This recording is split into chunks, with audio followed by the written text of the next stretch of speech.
আজি আমাৰ গোটেই ভাৰতবৰ্ষতে এটা শোকৰ ছাঁ পৰিছে যে আমাৰ অসমৰ সুসন্তান জুবিন গাৰ্গ দা আমাৰ মাজত নাই। জুবিন গাৰ্গ দাক আমি হেৰুৱালোঁ। আমাৰ প্ৰাণৰ শিল্পী। গতিকে এই শিল্পীজনৰ যিহেতুকে ছিংগাপুৰত লৈ যোৱা হৈছিল, ছিংগাপুৰত লৈ যাই কেনে তাতে ৰহস্যজনকভাৱে মৃত্যুমুখত পৰিল। আৰু এইটো কি ৰহস্য আছে ভিতৰ চৰাত। গতিকে এই ভিতৰ চৰাৰ ৰহস্যটো সঁচাকৈ চৰকাৰে তদন্ত কৰিব লাগে আৰু উচিত শাস্তি বিহিব লাগে। যদি কোনোবা এই মৃত্যুত যদি কোনোবা জড়িত আছে তেনেহ'লে জড়িত থকা ব্যক্তিসকলক কঠোৰ শাস্তি প্ৰদান কৰিব লাগে। আমি এইটো ৰাষ্ট্ৰীয় বজৰং দল তৰফৰ পৰা আমি দাবী উত্থাপন কৰিছোঁ। অসম চৰকাৰৰ মাননীয় মুখ্যমন্ত্ৰী মহোদয়ক আমি অনুৰোধ কৰিছোঁ যে আমাৰ সুযোগ্য সন্তান জুবিন গাৰ্গ দা যাতে ন্যায় পায় আৰু উচিত বিচাৰ বিবেচনা কৰি দোষী যাতে শাস্তি পায়।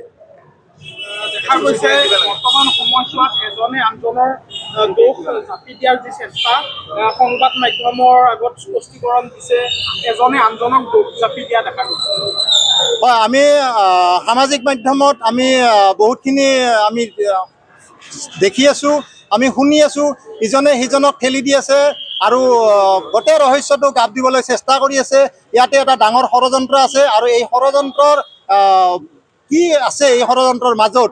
গতিকে এইটো সঁচাকৈ উৎখাত কৰিব লাগে, উচিত তদন্ত হ'ব লাগে আৰু জুবিন দাক আমাৰ ন্যায় দিব লাগে, এইটো আমি দাবী জনাইছোঁ।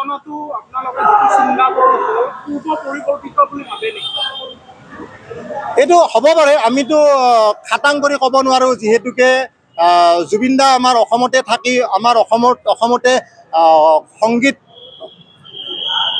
সংগীত ব্যৱস্থা কৰি আছিলে। গতিকে ছিংগাপুৰত লৈ যোৱাৰ কি এটা পৰিকল্পনা আছিল সেইটো আমি এতিয়ালৈকে জানিব পৰা হোৱা নাই।